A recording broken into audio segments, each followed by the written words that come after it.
could just pick up that, where did that end up? Must be around by Councillor Crate somewhere. Yeah, that was interesting. Okay, look, just before we do move to agenda item number 3, something that I omitted at the very, very start, I'd just like to point out to fellow councillors that today is Dylan Tahau's last day. Don't you run away. Okay, he's going. Sorry, okay, he's doing another job for the CEO. But today is Dylan's last council meeting.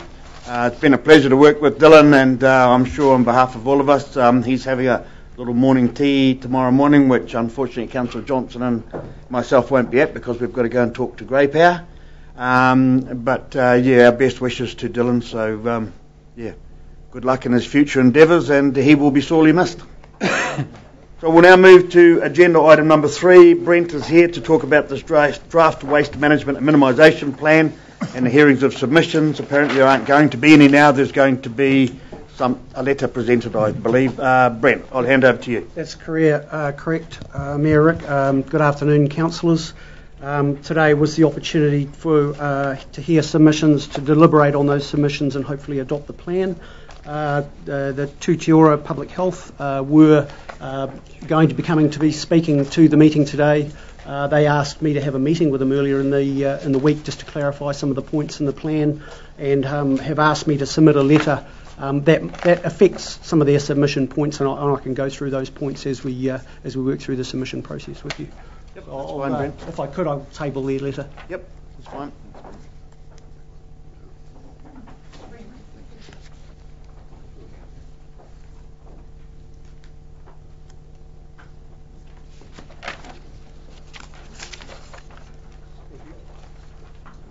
Thank you.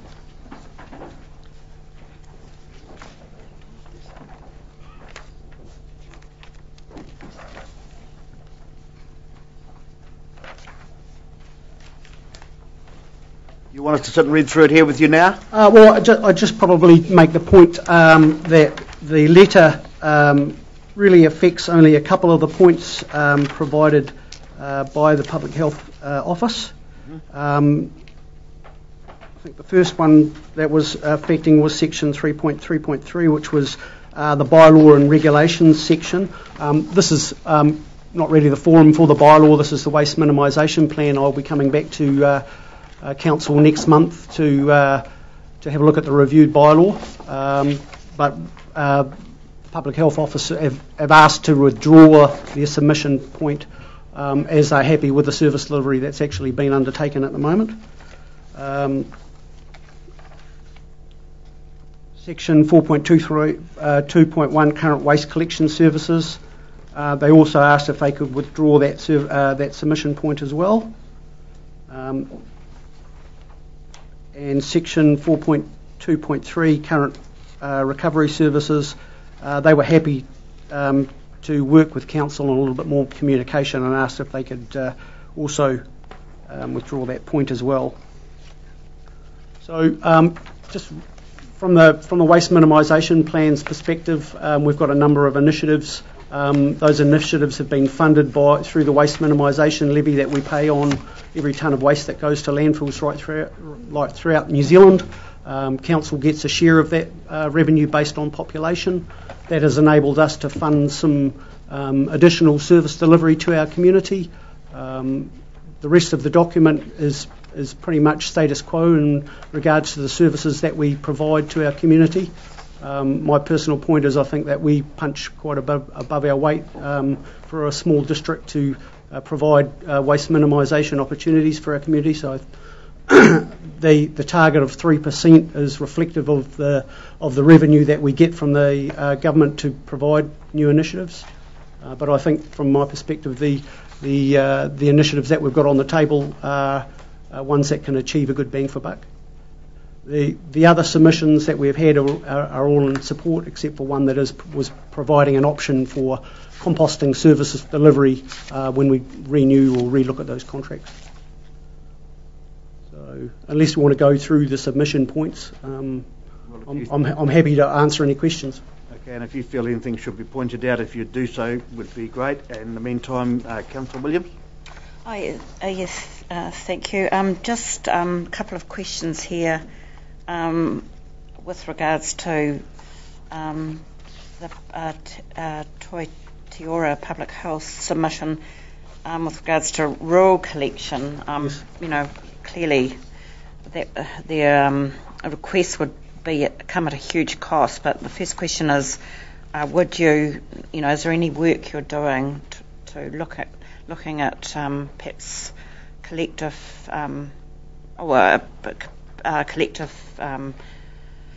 areas for some of our rural users? And the second one was just if you could explain that the asbestos disposal is readily available. And the third question was just regarding Peter Brown's submission.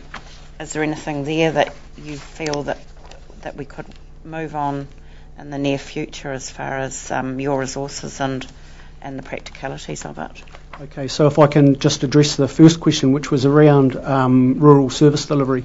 And I think that their new letter has actually withdrawn that submission point.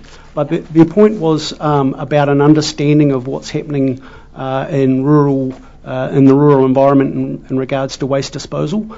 My feedback to the public health office is that it's a permitted activity for rural properties to have on-site dumping.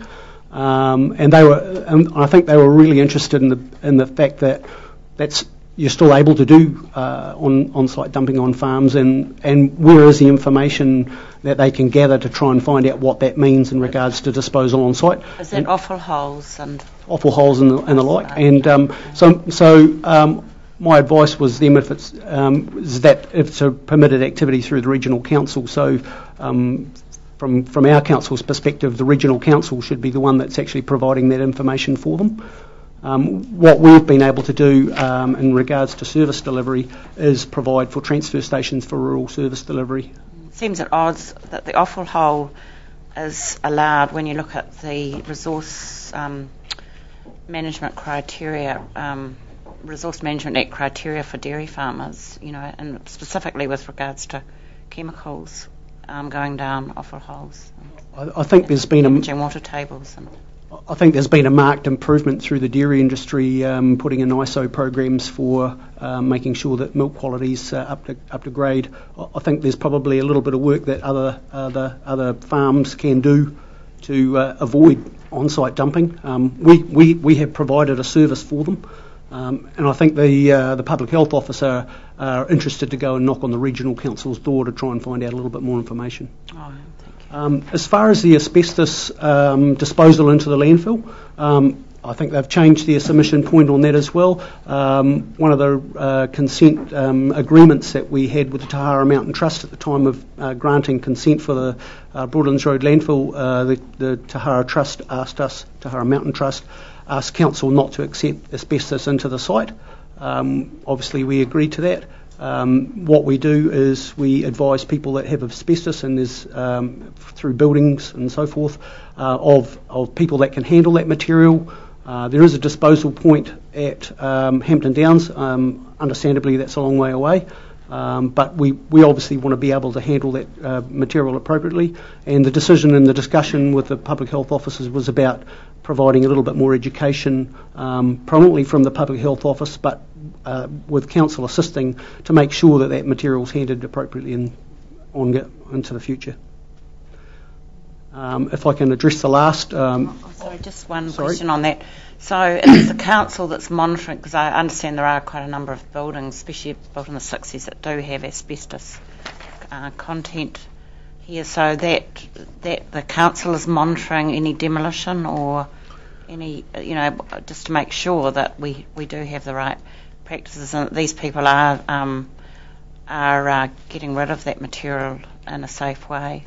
From a landfilling perspective, I'm a little bit at the end of the cliff in regards to the material ending up at my door, but we do inspect loads of vehicles coming into the domestic area. We rely on the building industry to do a little bit of that work and make sure that they're not transporting material into our site when it shouldn't be coming in, and obviously to undertake the appropriate handling of that hazardous material.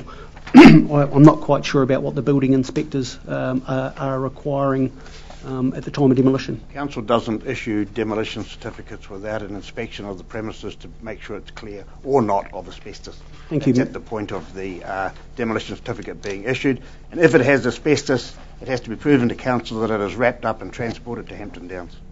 Thank you, Mayor. That's where it's officially put. I can speak from experience. Excellent. Thank you. Any further? I think you wanted to talk about the last option for composting. Just if there was any practical, anything that you might be able to adopt there within your current. Well, our contracts for composting are still a couple of years away, but I think we'll be looking at the raft of opportunities for composting material and using that as a product going forward. So all of those things will be on the table when we look at redoing those contracts. Yeah.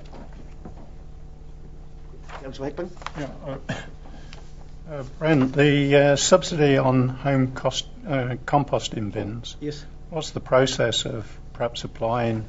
Is it available for all residents? Or? Yes, it will be available for all residents. We haven't finalised the nuts and bolts of the process, but our idea is I've actually looked at another program that's operating in Queenstown, and they've selected a number of composting units that do the job, and then we will offer a discount on those, and with a quarterly education program thrown in.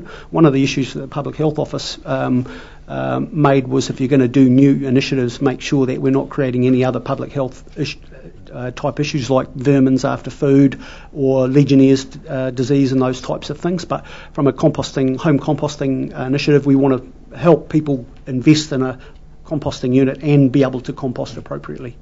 It's just that there was a really good one at the home show on the Domain that I was quite interested in, but I think it was about $350.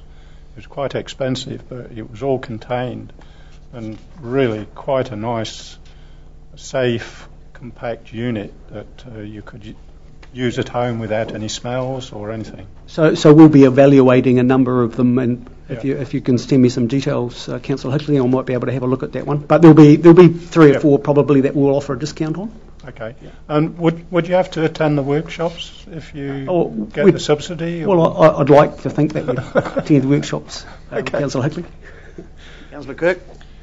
Yes, during our hearing of submissions on the long-term plan, there are a couple around waste minimisation. One, the New Zealand forest managers had a point in there about waiver fee for collecting illegal dumping on their land and waiver fees, bringing it to the landfills.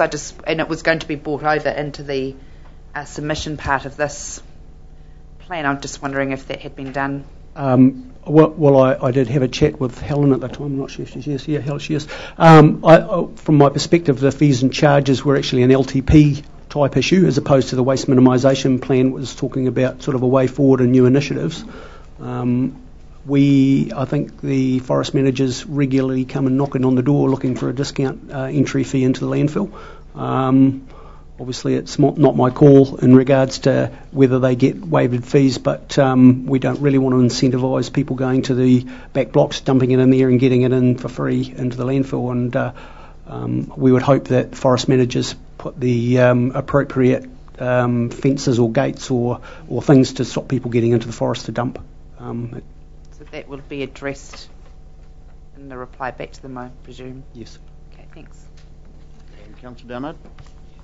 Brent, in the plan I see Rodney District 3 times the population, yet tonnes per capita is half of ours. What do they do different or unique in there? I think a couple of those numbers are not accurately reflecting the outcome there. As waste is transported in different areas, it's very difficult, and especially in the Auckland urban area, to appropriately stick numbers to areas. I know that the Auckland region are now looking to rationalise the service delivery right across the board. I think in one area you might be having this service at that amount of rates, and the next over the fence you might be paying a different number and a different service. So I think we'll get a better reflection of the numbers coming out of Auckland going forward. And obviously, if you, or not obviously, but if you reach your targets, to the central government give incentives to allocate more money or is it just a set amount and then you distribute it? Yeah, the revenue that we get through the waste minimisation plan is based on the total tonnage of rubbish going to landfills right across New Zealand at $10 a tonne. That money is split half into a fund that everybody can apply for and half to councils. And government take a little bit of off the top for administration. So we have the ability, if we've got some projects that we want to put into place, to apply to government for extra funding. Okay. Anything further? Okay, there being nothing further, there is a suggested resolution on page 3, or page 2, or 3-1 on the left-hand corner. So do I have a mover? Moved Councillor Johnson, seconded Councillor Mincher. All those in favour? Aye. Carried. Thank you. Thank you, Brent.